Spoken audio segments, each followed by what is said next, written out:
Hola, buenas tardes. Hoy vengo a darles una pequeña charla sobre lo que es los ensayos de cilindro y conos de asentamiento. El cono de asentamiento es lo mismo que el cono de Abrams, que es un instrumento metálico que se utiliza en el ensayo eh, para que se le realizan al hormigón o al concreto, ¿verdad? Para medir su consistencia, llámese fluidez o plasticidad, en su elaboración, en la etapa de su elaboración. El ensayo consiste en rellenar el molde, ¿verdad? Que tiene forma de cono metálico, ¿verdad? Y se hace en tres capas para, para los conos, según la norma venezolana, de 150 milímetros se le dan 25 golpes. Para los de 200 milímetros se le dan 50 golpes y para los de 250 milímetros se le dan 75 golpes.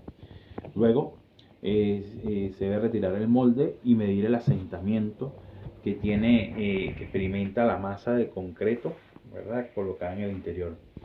Esta medición se complementa con la observación de la forma de derrumbamiento que tiene el hormigón o el concreto dentro del cono. ¿Okay? Mediante golpes que se le dan, laterales con una varilla, con una barra. Para el procedimiento o sea, lo primero que tenemos que hacer es la preparación del molde.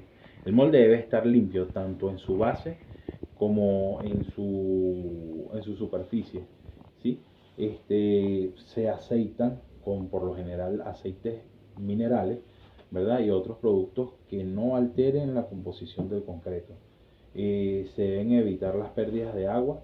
Las zonas de contacto entre el molde y la base se pueden sellar con una mezcla de parafina o cera virgen, que sea trabajable o de algún otro material que no afecte la resistencia del mismo, del concreto. ¿Okay? Luego se pasa a la preparación del cilindro. Estas probetas deben moldearse en un lugar donde podrán estar almacenadas, donde podrán estar durante 20 horas. ¿Okay? En el caso de que, por ejemplo, se realice este ensayo en otra zona a la que deba trasladarse o se realice en una zona para luego trasladarlo a otra, ¿verdad?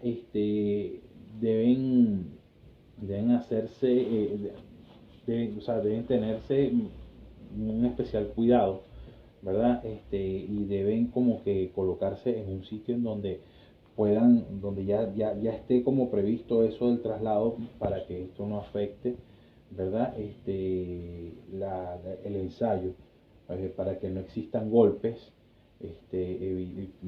o inclinaciones o percusiones que vayan de alguna manera u otra a alterar los resultados del ensayo. Luego se procede al vaciado. El concreto se vacía en los moldes en dos o en tres capas, ¿verdad? Si se va a compactar por el método de vibrado, en tres. Si se va a vaciar por el método de barra, en dos. ¿Ok? Se asegura que al vaciar la mezcla haya un mínimo de segregación. ¿Ok? Para que no haya pérdida de material.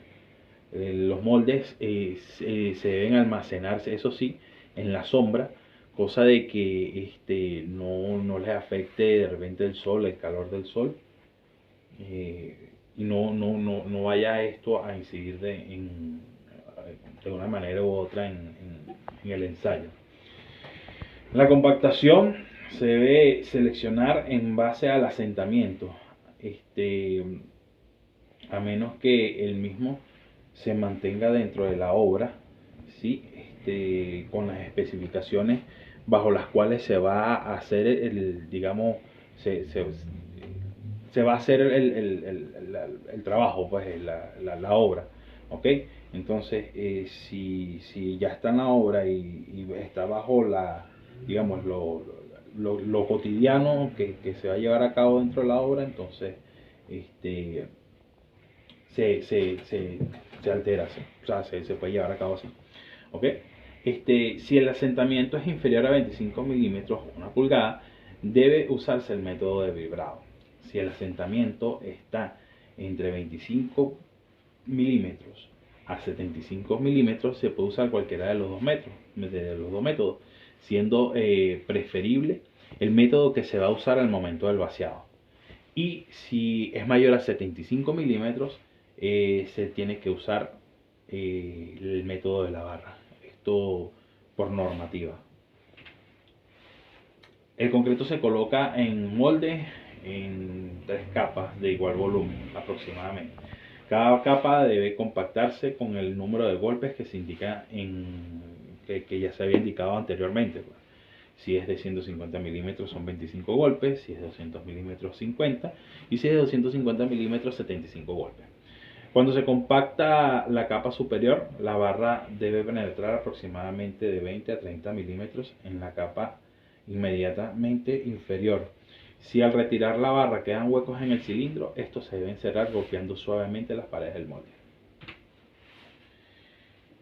El vibrador interno. El diámetro del vibrador no debe ser mayor de 1/4 de ancho del molde. El vibrador no debe tocar las paredes ni el fondo del molde. Y al compactar la segunda capa, el vibrador debe penetrar de 20 a 30 milímetros aproximadamente dentro de la primera. Y se debe retirar suavemente y funcionando para evitar que se formen estas burbujas de aire.